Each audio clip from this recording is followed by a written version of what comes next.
যা পাখি উড়তে দিলাম তোকে, কে পাখি, কে কাকে উড়তে দিচ্ছে? আরে এইখানে আমাদের ফোকলু পাখি, তাকে উড়তে দিয়েছে আমাদের টিন সুন্দরী, মানে টিনা সুন্দরী, যে কিনা আমাদের ফোকলু পাখিকে উড়তে দিয়েছে। কি বলছে? খুঁজে নে অন্য কোনো বাসা। হ্যাঁ, বলছে যে এখানে আর তুই পাত্তা পাবি না, যা যা যা, অন্য বাসা খুঁজে নে, মন অন্য খুঁজে নে, এখানে আর পাত্তা নেই, পরিষ্কার জানিয়ে দিচ্ছে। তারপরেও ফোকলু ভাবছে কবে আসবে, কবে আসবে, কবে আসবে। হ্যাঁ, অ্যাকচুয়ালি টিনা যে আর ফোকলুর সঙ্গে রিলেশনটা কন্টিনিউ করবে না, সেটা ফোকলুকে পরিষ্কার বুঝিয়ে দিচ্ছে। আচ্ছা, এইবার এখান থেকে একটা জিনিস পরিষ্কার হয়ে আসছে, যারা যারা বলছিল যে ফোকলুর সঙ্গে টিনুর আর রিলেশন নেই, সেই যেদিনকে থেকে টিনু বলেছিল যে আমার একেও চাই না ওকেও চাই না, সেদিন থেকে একদমই না। ফোকলু এবং টিনু দুজনে মিলে এটা প্রুফ করে দিয়েছে যে টিনু আর ফোকলুর রিলেশন তারপরেও ছিল। তাহলে রিলেশনটা কবে থেকে কাট অফ হয়েছে? অবশ্যই এই ফেব্রুয়ারি মাস থেকে। এবং সেটা কেন কাট অফ হয়েছে, তার পিছনে রিজন অবশ্যই ফিনান্স, টাকা পয়সা সংক্রান্ত ব্যাপার। তো একটা জিনিস খুব সবাই চর্চা করছে, সেটা হচ্ছে ফোকলুকে নাকি ছুরি আঘাত করেছে আমাদের টিনু সুন্দরী, ঠিক আছে? আর সেটা নিয়ে অনেকে বলছে এটা তো বিশাল বড় ক্রাইম, যা কিছু ঘটে যেতে পারতো, হ্যানা ত্যানা অমুক তমুক, এটা বলছে, ঠিক আছে?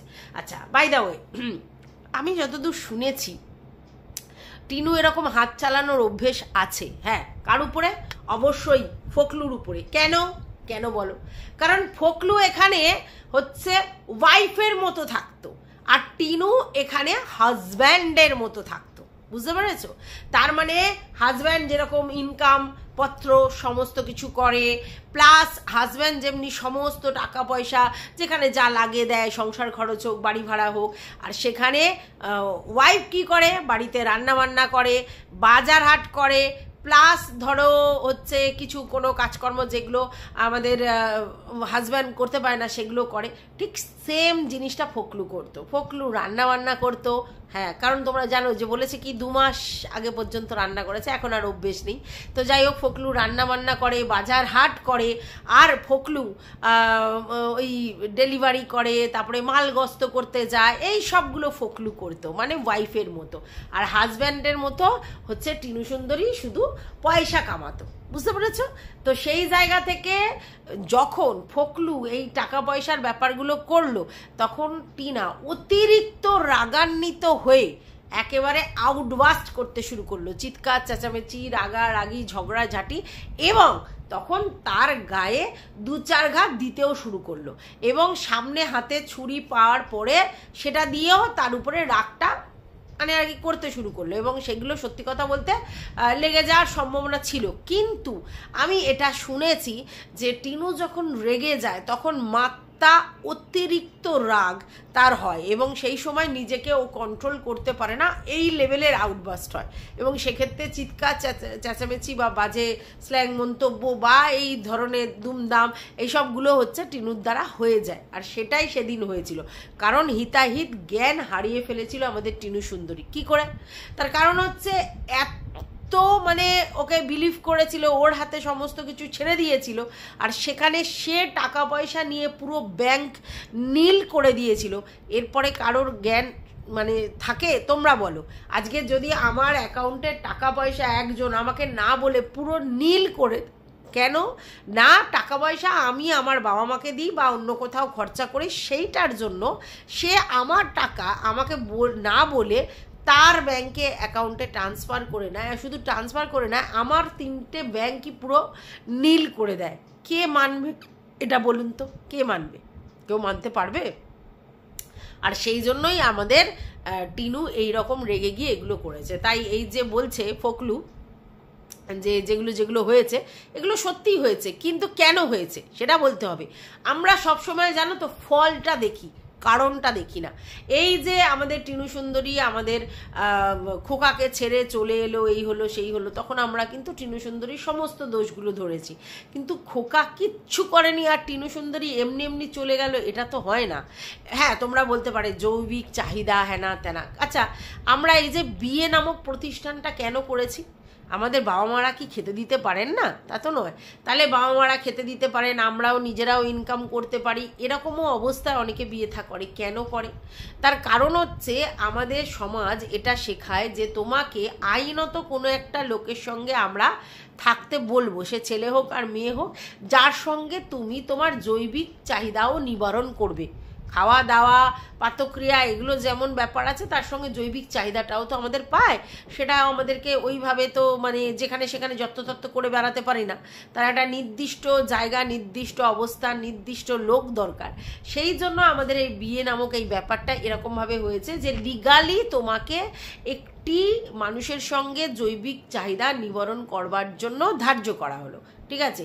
তো সেক্ষেত্রে খোকা আর টিনুর বিয়ের সময় তেমন হয়েছিল, কিন্তু সেই জায়গায় টিনু অনেকটাই ওই জৈবিক চাহিদাগুলো কন্ট্রোল মানে করতে হচ্ছিল ওকে, সেই লেভেলের ওর সঙ্গে মানে খোকার প্রবলেম হচ্ছিল। এবার এটা কেন কারণ? এটার কারণ হচ্ছে খোকা আর টিনুর একটা এজ গ্যাপ হওয়াতে মানসিক গ্যাপ হয়েছে। ঠিক আছে? আর সব থেকে বড় কথা, খোকা একরকম লাইফ লিড করে এসেছে আর টিনুরা একরকম লাইফ লিড করেছে। মানে এদের পারিবারিক যে বেড়ে ওঠা দুটো আলাদা, মানে পরিবারে যে বেড়ে ওঠাটা দুজনেরই, তার জন্য এদের যে মন মানসিকতা সেটাও ম্যাচ করেনি। এ যে যে জিনিসগুলো ভালোবাসে এর তার উল্টো। তো তার জন্য একটা মানসিক গ্যাপ, আর মানসিক গ্যাপ থেকে ফিজিক্যাল গ্যাপটাও খুব স্বাভাবিক ব্যাপার। কারণ এই পুরো টোটাল ব্যাপারটা, এই ফিজিক্যাল ব্যাপারটা অনেকটা মানসিকভাবে তো রিলেটেড। তো সেখানে মানসিক গ্যাপের সাথে সাথে ফিজিক্যাল গ্যাপটাও শুরু হয়।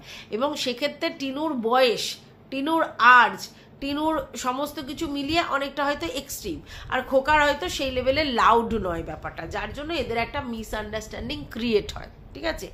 আর সেই জায়গা থেকে নিজেদের মধ্যে একটা গ্যাপ শুরু হয়। তখন টিনু সেটাকে কন্ট্রোল না করতে পেরে ওই যত্রতত্ত্ব গল্প করে এই করে সেই করে নিজের ওই চাহিদাগুলো মেটানোর চেষ্টা করছিল। ঠিক আছে? কিন্তু পরবর্তীকালে যখন জানাজানি হয়ে যায় তখন টিনু কি বলেছিল, এটা এর সঙ্গেও গল্প করব, তোমার সঙ্গেও থাকবো, যদিও সেটা খুব ক্যাজুয়ালি বলেছিল। যাই হোক, এইবার জিনিসটা বুঝতে পারছো যে কোথায় গিয়ে দাঁড়িয়েছিল। কারণ ওর ওই গল্প করা, ওই মেশা, ওই কথা বলা, ওই রকমগুলো আর্জ ছিল যেটা খোকার দ্বারা হয়তো পরিপূর্ণ হতো না। তার জন্য একটা প্রবলেম শুরু হয়েছিল এবং সেই জায়গা থেকেই এত বড় একটা কাহিনী হলো।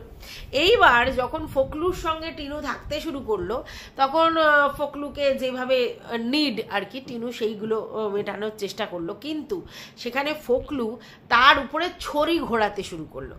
সেইখানেই টিনু বাদ সাধলো, কারণ টিনু দেখেছে আগে কি ওর পরিস্থিতি ছিল। তো এইবার এখন এসে ও নিজে ইনকাম করছে, নিজে সমস্ত কিছু করছে, আর ওকে ছড়ি ঘুরোতে দেয়? ও তো ওকে রেখেছিল ওর সমস্ত কাজে হেল্প করবার জন্য, এবং তার বদলে কি ডিম্যান্ড? ওর যে জিনিসগুলো সেই আর্জগুলো মেটানো, প্লাস তাকে তো টাকা পয়সা সমস্ত কিছু দিচ্ছিল টিনু।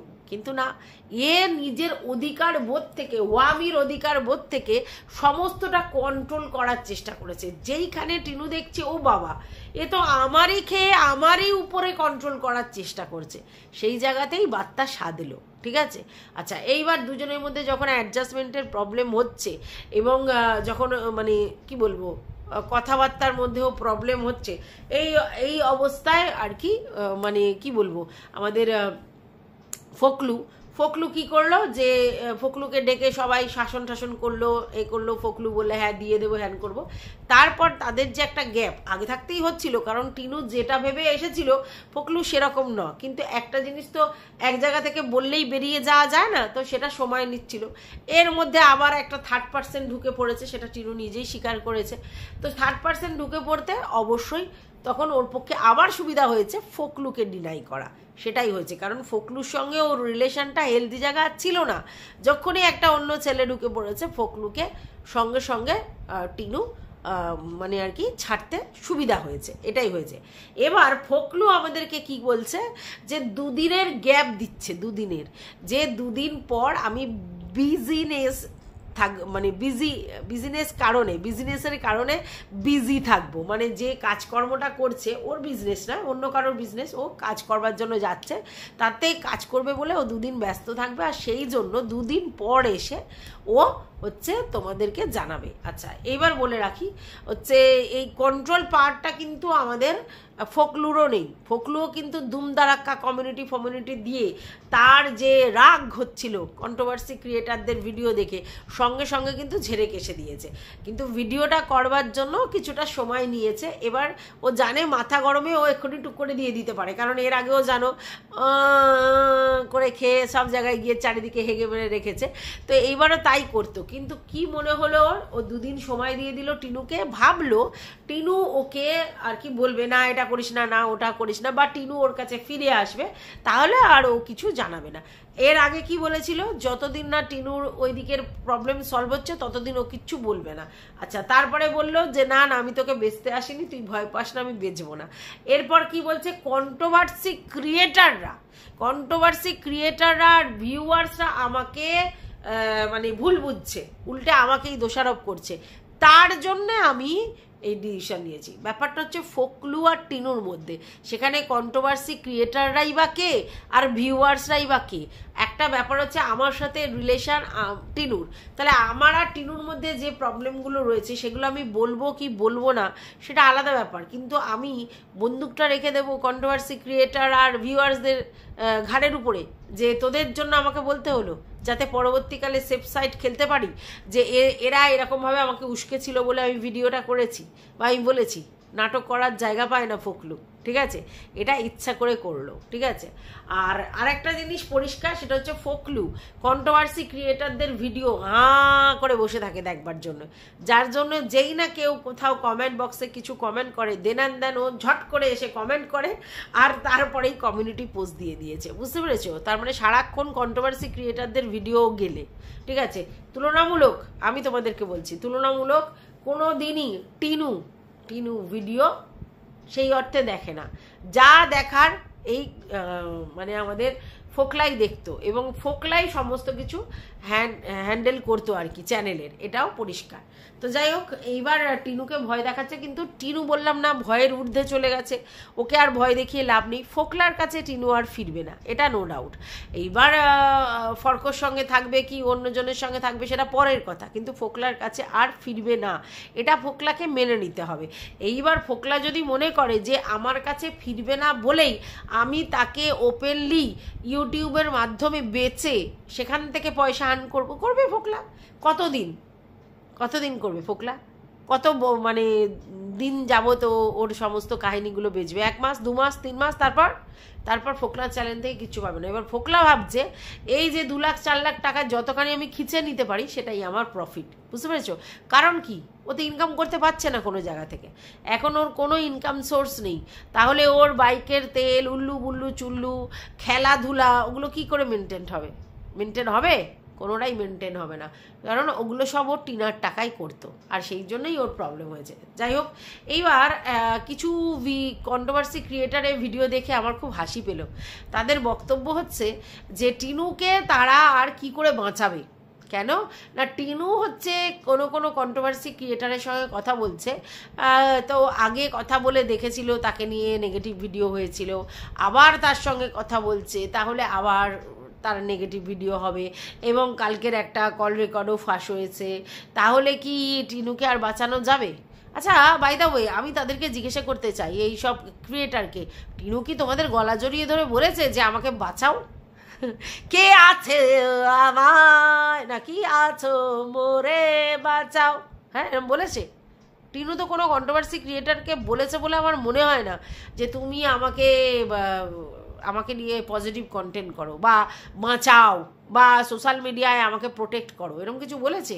আমি একটা কথা বলি শুনুন, ঘন্টা ফারাক পড়ে, আমাদের টিনু সুন্দরীর ঘন্টা ফারাক পড়ে। সবাইকে ও কৈফিয়ত দিয়ে বেড়াবে নাকি? ওর বক্তব্য এটাই যে ও কি সবাইকে কৈফিয়ত দিয়ে বেড়াবে যে কে কি করেছে না করেছে? ওর কিছু যায় আসে না কে কি বললো না বললো, কারণ ও সবাইকে কৈফিয়ত দিয়ে বেড়াবে না, প্রথম, ঠিক আছে। দ্বিতীয় কথা শুনুন, আমি জানি না আপনার সঙ্গে কতদূর কি কথা হয়েছে না হয়েছে, সে হয়েছে অনেক কিছু ইতিহাস অনেকের কাছে খুল্লা চিঠির মতো দিয়ে রেখেছে, তাহলে সেই জায়গা থেকে কারোর এগেনস্টে কোনো মুখ খোলা ওর পক্ষে সম্ভব নয়, ঠিক আছে, যার পিছনে অনেক গন্ধ আছে এবং সেই গন্ধ সে চারিদিকে হেজিয়ে বলে রেখেছে, সে আবার কি করে অন্য লোককে মানে বিরুদ্ধাচারণ করে বক্তব্য রাখবে? হ্যাঁ, কেন রাখবে? এটা তো বুঝতে হবে, বয়স হয়েছে তো, ম্যাচুরিটি ডেভেলপ করান। যাই হোক, কি বলবো আর, মানে আপনারা এখনো ভাবছেন যে টিনু ইনোসেন্ট, টিনু বোকা, আর টিনুর বোকামির সুযোগ নিয়ে সবাই ওকে ইউটিলাইজ করছে। আর সব থেকে বড় কথা হচ্ছে যে টিনু কি করে আবার এদের সঙ্গে কথা বা কথোপকথন করছে যেখানে ওকে নিয়ে কন্ট্রোভার্সি হয়েছে। আরে ভাই, ও কন্ট্রোভার্সি চায় বলেই তো ইচ্ছে করেই কন্ট্রোভার্সি করে যারা, তাদের এখানে কমেন্ট ফমেন্ট করতো, কন্ট্রোভার্সি চায়। হ্যাঁ, আমার লাইভে দুজনে একসাথে আসতো, টিনু আর ফখলু। কেন আসতো? জানেই যে ও যখন আমার লাইভে আসবে, কারণ তখন তো আর আমি ছাড়া সেরকম রেগুলার লাইভ খুব কম লোক করতো, তো মানে এই দিকের তরফের বলছি, তো সেখানে আসলে যে আরও চারিদিকে ঢিডি পড়ে যাবে যে ওর লাইভে গেছে দুজনেই, ফখলু টিনু, এবং সেটা নিয়ে যে কন্ট্রোভার্সি হবে সেটা তো ওরা বুঝতো। তাই টিনু কন্ট্রোভার্সি চায়। অতএব বুঝতে পারছেন তো আপনারা, যেটা ভাবছে কে আছো মোরে বাঁচাও, এরকম কিছু কেস নাই। ওকে ওর বাঁচানোর রেসপন্সিবিলিটি আপনাকে দেয়নি, আপনি জোর করে বাঁচাতে চাইছেন কেন? বলছেন না কিচ্ছু করার নেই, তাহলে কি করে বাঁচাবো? কেউ বাঁচাতে পারবে না। ও বাঁচাতে বলেছে নাকি আপনাকে? আপনি যদি জোর করে বলেন বাঁচাবো কি করা যাবে? আচ্ছা, ঠিক আছে। আর একটা কথা হচ্ছে যে ওর বাবা মার সম্বন্ধে বলা হচ্ছে বলে দেখছি অনেক কন্ট্রোভার্সি ক্রিয়েটার বলছে। প্রথম কথা হচ্ছে, যদি কারোর বাবা মার সম্বন্ধে কিছু না বলা হতো, এরম কিছু ব্যাপার হতো, মানে বলতে হতো, তাহলে টিনু আগেই বলতো যে প্লিজ এগুলো বলার দরকার নেই, ঠিক আছে? কারণ কোনো এক সময় আমি শুনেছিলাম যে সে নাকি বলেছে যে আমি যেখানে আছি সেই জায়গাটাতেও আমার বাবা মার জায়গা, সেখানে আমাকে আর থাকতে দেবে না যদি এইসবগুলো বলা হয়, তাই প্লিজ বলো না, এটা শুনেছিলাম না? ঠিক আছে, তাহলে পরবর্তীকালেও তাহলে সে সেটা বলতো ফোন করে যে প্লিজ এই কথাগুলো বলো না, কারণ আমার বাবা মা যেখানে আমি আছি সেখানে আর থাকতে দেবে না, তাই জন্য তোমরা বলো না। এখন ব্যাপারটা গায়ে শোয়া হয়ে গেছে। এখন টিনুও চায় যে সমস্ত জিনিস ওপেন ভাবে চলে আসুক, আর তার জন্য ওর বাবা মাকে নিয়ে কে কি বলছে ওর কিছু যায় আসে না, কারণ যেগুলো হয়েছে সেগুলোই বলা হচ্ছে, যেগুলো দেখা হচ্ছে সেগুলোই বলা হচ্ছে। আর বাবা মা কতটা সাধু পুরুষ সেটা তো বোঝা যাচ্ছে এখন আজকের ডেটে। একটা সময় আমরা ভেবেছিলাম, আমি অন্তত ভেবেছিলাম যে ওর বাবার কথাটা যে সত্যি এখনকার দিনে এরকম মানে ওয়ামি ছেড়ে সন্তান ছেড়ে চলে এসেছে, অন্য কারোর সঙ্গে পরকীয়া করছে, তারপরে সমাজে কত কিছু শুনতে হচ্ছে, তারপরেও মেয়েকে প্রোটেক্ট করে রেখেছে, মানে সত্যি মহান মা বাবা। ইভেন বাবার কথা তো আমি ভেবেইছিলাম মহান বাবা মা, ঠিক আছে, কিন্তু পরবর্তীকালে যখন জানলাম যে কতটা প্রোটেক্টিভ, তার থেকে বড় কথা কতটা ধুয়ে নেয়ার এদের মানসিকতা, তাই ইভেন ছেলের বউ করতে করতে মেয়ে মানে আদৌ সংসার হলো কি, মেয়ের সঙ্গে কোনো অন্য কিছু হলো কি না হলো কিছু ফারাক পড়ে না, তাহলে সেই রকম লোকজনকে আর কি জায়গা থেকে কেউ সাপোর্ট করবে? অর্থাৎ ওর বাবা মার যে ব্যাপারগুলো ওপেন হয়ে গেছে, কতটা তারা মেয়েকে ইউজড মেন্টালিটি, মানে মেয়ের মুখটা কতটা আর কি ইউজ মেন্টালিটি। কারণ আমরা দেখেছি ভিডিওর থাম্বনেলে সারাক্ষণ ওই টিনুর ছবি চিপকে টিনুর বাবা এবং টিনুর মা দুজনেই ভিডিও করতো, আর নয় আজকে টিনু আসবে, নয় টিনু বাড়ি চলে এলো, নয় টিনু এই করলো, এইরকম করে মানে ক্যাপশন দিত, মানে টাইটেল দিত। এটা টিনুর মা বেশি করে, কারণ টিনুর মায়ের ভিডিওতে কিছু দেখার জিনিস থাকে না, কারণ উনি ব্লগিং করতে পারে না, তাহলে তবু ওনার 10,000 সাবস্ক্রাইবার আর এত ভিউজ হয়, তখন কেন? নিজেরা যদি নর্মাল ভিডিও করে কেউ ভিউজ দিতে যায় না, কিন্তু যখনই টিনুর ব্যাপারটা আসে বা টিনুকে দেখায় বা টিনু আসছে যাচ্ছে এইসব দেখায়, তখনই ওনার ভিউজ হয়। পরিষ্কার মেয়েকে বেছেই তার চ্যানেল এখানে গ্রো করেছে, বুঝতে পেরেছেন? অর্থাৎ কিছু বলার নেই। আর ওরা যে মেয়ের কাছ থেকে টাকা পয়সা নিয়েছে বা এই করেছে, সেগুলো তো মানে এখন আর সিক্রেট নয়, ওপেন সিক্রেট, ঠিক আছে, সবাই জানে। তাই না তো টিনু এখানে কোনো বারণ করার জায়গা আছে, আর না তো এরা মুখ খোলার কিছু জায়গায় আছে, ঠিক আছে? এবং যা আপনারা এখন শুনছেন, এই যে তৃতীয় ব্যক্তির আগমন টিনুর জীবনে, এবং এই মা বাবার যে জিনিসগুলো বের হচ্ছে, মানে মা বাবা কীরকমভাবে মেন্টালিটি বা কী, সমস্ত জিনিস সত্যি। আর তার জন্যই কেউ মুখ খোলার জায়গাতে নেই। কী মুখ খুলবে? সত্যি জিনিসের উপর মুখ খুললে তো তাদেরই মুখটা মানে নষ্ট হবে, তাই মুখ খোলার কোনো জায়গায় নেই, ঠিক আছে? অর্থাৎ এইসব ফালতু কথা বলে লাভ নেই।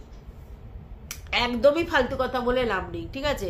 টিনুও আর কাউকে রাগঢাক করতে চায় না, অথবা ওর মা বাবাকে নিয়ে কে কি বললো, ও যদি সেইগুলো করতে যায় যে কেন বলছো কেন বলছো কেন বলছো, তাহলে আবার অন্য জায়গা থেকে অন্য জিনিস এসে যাবে। ও তো ফালতু এইসব বলে লাভ নেই, ঠিক আছে? আর আবারও বলছি, কন্ট্রোভার্সি ক্রিয়েটাররা তাদের নিজেদের স্বার্থে, ভিউয়ার্সদের জন্যে বা তাদের কন্টেন্টের জন্য ভিডিও করতে আসে, বাদ বাকি ওই ভালোবাসা এইসব ওই রকম আর কি, ঠিক আছে? মুরগি পোষার মতো। তো প্লিজ আমার মনে হয় যে দয়া করে টিনু যখন কাউকে বলেনি, তখন প্লিজ কেউ না এই বাঁচানোর দোহাইটা দেবেন না যে আমরা টিনুকে বাঁচাতে এসেছি, টিনুর পক্ষে দাঁড়িয়ে সাপোর্ট করতে এসেছি। আপনাদের সাপোর্টের প্রয়োজনই নেই, হচ্ছে সাপোর্ট মাই ফুট। হ্যাঁ, সাপোর্টের প্রয়োজন নেই, ও ওর মতো চলতে ভালোবাসে, আর কাউকে কৈফিয়ত দিতেও ভালোবাসে না, কৈফিয়ত দেবে না, পরিষ্কার কথা, কৈফিয়ত দেবে না। অতএব আপনারা করুন, তারপরেও ভিডিও করছেন করুন, অসুবিধে নেই, কিন্তু বলছেন না কেউ বাঁচাতে পারবে না বা এই করতে পারবে না সেই করতে পারবে না, তাহলে বুঝবো কন্ট্রোভার্সি চাইছে। এখনও বোঝেননি ও কন্ট্রোভার্সি চাইছে? তাহলে আর কবে বুঝবেন? বহুদিন তো হয়ে গেল কন্ট্রোভার্সি জোনে, কন্ট্রোভার্সি চাইছে। তো যাই হোক, এই ভিডিওটা এই পর্যন্তই। আর তোমাদের যদি কিছু বলার থাকে অবশ্যই কমেন্ট বক্সে জানাবে।